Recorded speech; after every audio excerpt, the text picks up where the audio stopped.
आज हम बात करेंगे it ends with us book के बारे में, which is written by Colleen हर्बर। बेसिकली इस बुक को पढ़ने से पहले ही मुझे वो काफ़ी हाइप मिली थी, तो मैं भी सोच रही थी कि भाई ऐसा क्या है इस बुक में जो कि हम डिस्कस कर सकते हैं। बट जैसे जैसे मैं ये बुक पढ़ रही थी सो मेरे को इस बुक में बहुत मिक्स्ड चीज़ें मिली।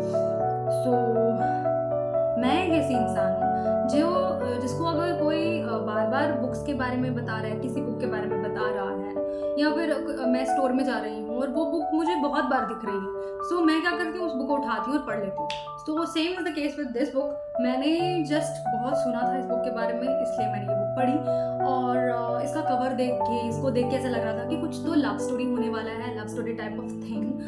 लेकिन मुझे ये नहीं पता था कि कुछ इसमें वायलेंस आने वाला है, something that is gonna happen. तो ये बुक जो है वो एक स्मॉल टाउन गर्ल के बारे में है। लिली ब्लूम उसका नाम है और इसमें एक राल नाम का कैरेक्टर है जो कि एक न्यूरोसर्जन है। ये दोनों नाम तुम्हें वियर्ड लग रहे होंगे क्योंकि ये दोनों फॉरेनर नेम हैं, फॉरेनर द्वारा ये बुक लिखी गई है।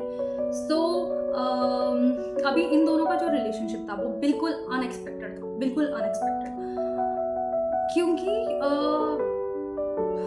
बहुत कुछ है इस बुक में। सो तुम लोग वो चीज़ें तुम खुद से पढ़ लेना if you want to, because मैं हूँ यहाँ पे रिव्यू देने के लिए कि मेरे विचार क्या हैं इस बुक के बारे में, राइट। में जो एलिमेंट्स यूज़ किए गए हैं जैसे फिजिकल इंटीमेसी या फिर लव पोर्ट्रेट, वो थोड़ा सा मुझे वियर्ड लगा क्योंकि मैं एक इंडियन गर्ल हूँ और मेरे कल्चरल वैल्यूज़ में ये थोड़ा ओपनली डिस्कशन करना अनकंफर्टेबल हो जाता है।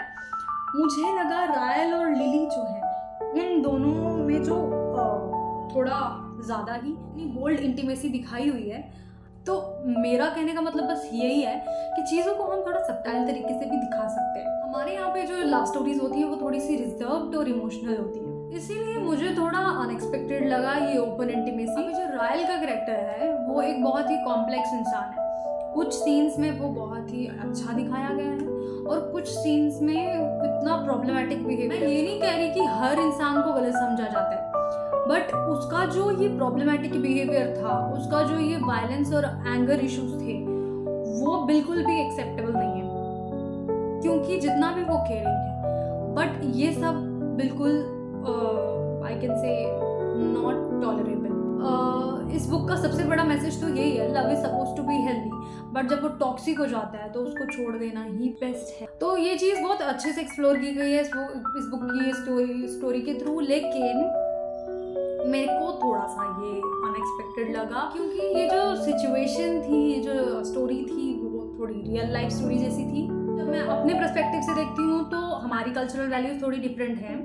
सो अगर आपको सबटाइल और इमोशनल लव स्टोरीज चाहिए तो ये बुक आपको थोड़ी इंटेंस लग सकती है। तो ओवरऑल मेरी रिव्यू इस बुक के बारे में ये रहेगी कि इट एंड्स विद अस जो है वो एक पावरफुल स्टोरी है जिसमें कॉम्प्लेक्स कैरेक्टर और रिलेशनशिप डायनामिक्स को एक्सप्लोर किया गया है।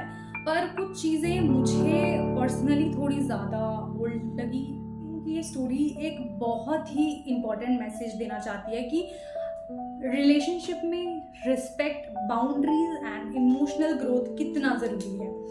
इस बुक को मैं रेकमेंड उन लोगों को करूँगी जो कॉम्प्लेक्स रिलेशनशिप को एक्सप्लोर करना चाहते हैं। अगर आपको सबटाइल और लाइट स्टोरीज पसंद है या लाइट लव स्टोरीज पसंद है तो शायद ये बुक आपके लिए ना हो। सो ओवरऑल मेरी रेटिंग रहेगी 3.5। ये मेरी रिव्यू थी इट एंड्स विद अस के लिए। अगर आपने ये बुक पहले से पढ़ी हुई है सो प्लीज़ अपने थॉट्स को कमेंट सेक्शन में ज़रूर बताएं और लाइक, सब्सक्राइब और शेयर ज़रूर करें। Thanks for watching and I will see you in the next one.